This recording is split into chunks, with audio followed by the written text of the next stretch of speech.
कि ओवैसी जी का दीवाना जो है ना सिर्फ मुसलमान भाई नहीं है, यहाँ तिलकधारी भी है, चुटियाधारी भी है, कंठीधारी भी है। ओवैसी मंत्री हमारे नेता में क्या कमी है? बेस्ट सांसद का अवार्ड हमारा नेता पाता है, क्षेत्र में विकास हमारा नेता करता है। वक्त आने दे बता देंगे तुझे है आसमां, हम अभी से क्या बताएं क्या हमारे दिल में है। जब आजम साहब का जा रहा था सदस्यता तो बोलते सब मिलके, अब्दुल्ला का जा रहा था तब बोलते सब मिलके।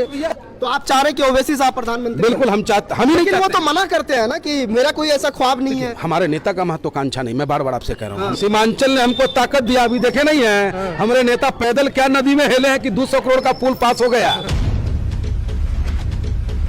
नमस्कार, आप देख रहे हैं द इंडिया टीवी और मैं हूँ आपके साथ सद्दाम करीमी। कर्नाटका विधानसभा चुनाव बस चंद दिन बाकी है, तारीखों का ऐलान भी होना बाकी है और इसी मुद्दे पर बातचीत करने के लिए ओवैसी के शेर मनमोहन जागावा हमारे साथ मौजूद है। उनसे जानने की कोशिश करेंगे वो इसको किस तरह से देखते हैं, उनकी क्या राय है। बहुत बहुत शुक्रिया वक्त देने के लिए। बहुत बहुत धन्यवाद आपका। देखिए, कर्नाटक आज भ्रष्टाचार की आकंठा में डूबी हुई है। कर्नाटक का जनता त्रस्त है क्योंकि 40% रिश्वत की बात होती है कंट्रैक्टरों से। कर्नाटका जो है एकदम त्रस्त है क्योंकि वहाँ जो है भाजपा के विधायक के बेटा के पास जब करोड़ों करोड़ पकड़ा जाता है तो कोई बात नहीं होता है।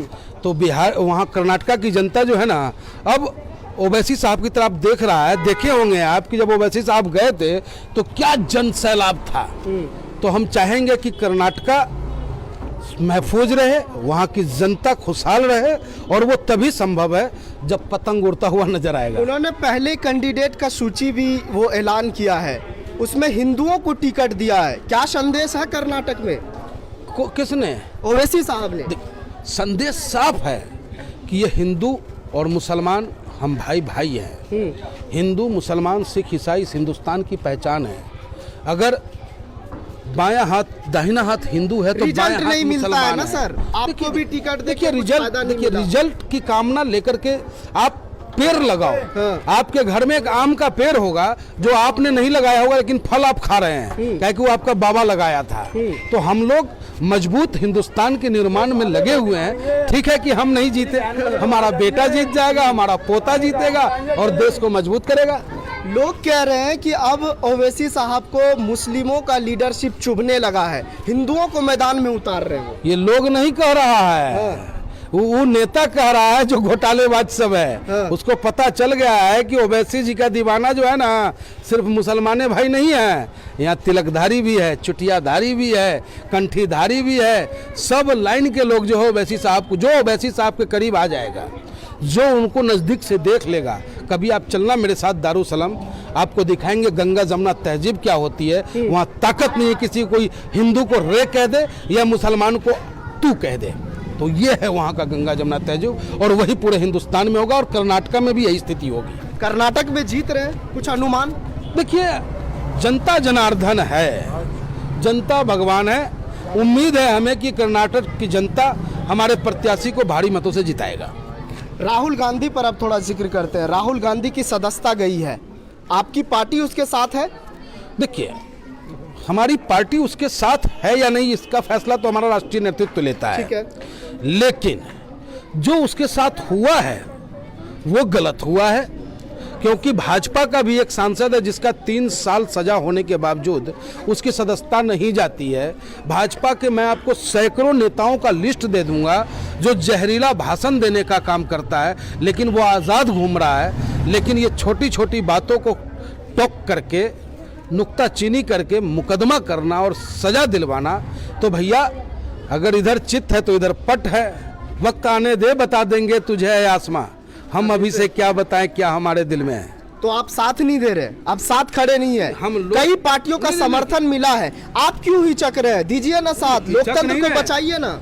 डर इस बात का है ना कि सांप नाथ से छूटे तो नागनाथ के पल्लों में फंस जाएं। हैं? अगर भाजपा सांप नाथ है तो गठबंधन जो है ये नागनाथ ना है। दोनों जनता को लूटने का काम करेगा।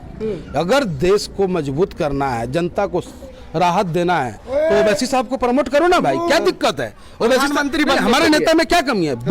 बेस्ट सांसद का अवार्ड हमारा नेता पाता है, क्षेत्र में विकास हमारा नेता करता है। हमारा नेता जब से चुनाव लड़ा तब से आज तक नहीं आ रहा। 94 से जब एमएलए का चुनाव के बाद 2 बार एमएलए बने, सांसद आज तक बनते आ रहे हैं। तो हमारे नेता में क्या कमी, इंटेलेक्चुअल हमारा नेता, कानून का जानकार हमारा नेता, गरीब का दर्द क्या होता है इसका एहसास हमारे नेता को, तो हमारे नेता को नेता मानने में तुम्हें क्या जरूरत पड़ रहा भैया? तो आप चाह रहे हैं कि ओवैसी साहब प्रधानमंत्री? बिल्कुल हम चाहते, हम ही नहीं लेकिन वो चाहते। तो मना करते हैं ना कि मेरा कोई ऐसा ख्वाब नहीं है। हमारे नेता का महत्वाकांक्षा नहीं, मैं बार बार आपसे कह रहा हूँ, हमारे नेता का महत्वाकांक्षा नहीं है, लेकिन ये देश की आवश्यकता है, इसलिए मैं मांग करता हूँ कि हमारे नेता को प्रमोट करो। प्रमोट? हाँ, हमारे नेता को अपना नेता मानो। राहुल गांधी, सवाल वही है, राहुल गांधी को आप समर्थन देने से क्यों हिचक रहे हैं? तो देखिए, हम क्यों दे समर्थन भाई, हमको ये बताइए ना। लोकतंत्र नहीं बचाना है? अच्छा, यानी कि सिर्फ राहुल जी का नाम आ गया तो लोकतंत्र बचाना है, और जुनैद मारा गया तो उसमें लोकतंत्र नहीं खतरे में गया है? अभी भी हत्यारा खुलेआम घूम रहा, लोकतंत्र खतरे में नहीं सदस्यता है। की बात है ना, पार्लियामेंट में आवाज उठाई जाती है। फिर वही बात, सड़क पर आवाज नहीं उठता है। जयप्रकाश नारायण जी कई गो चुनाव जीते हैं, मुखिया का भी चुनाव नहीं लड़े थे, लेकिन हिंदुस्तान के छात्र के सबसे बड़ा नेता बने हैं वो। तो चुनाव लड़ना ही मायने नहीं रखता है, आप जनता के बीच जनता की कितनी सेवा करना चाहते हैं यह मायने रखता है। लोग कह रहे हैं कि राहुल गांधी की सदस्यता गई तो आवाज उठाने लगे कांग्रेसी, आजम खान की भी तो गई थी, इस पर आपकी राय?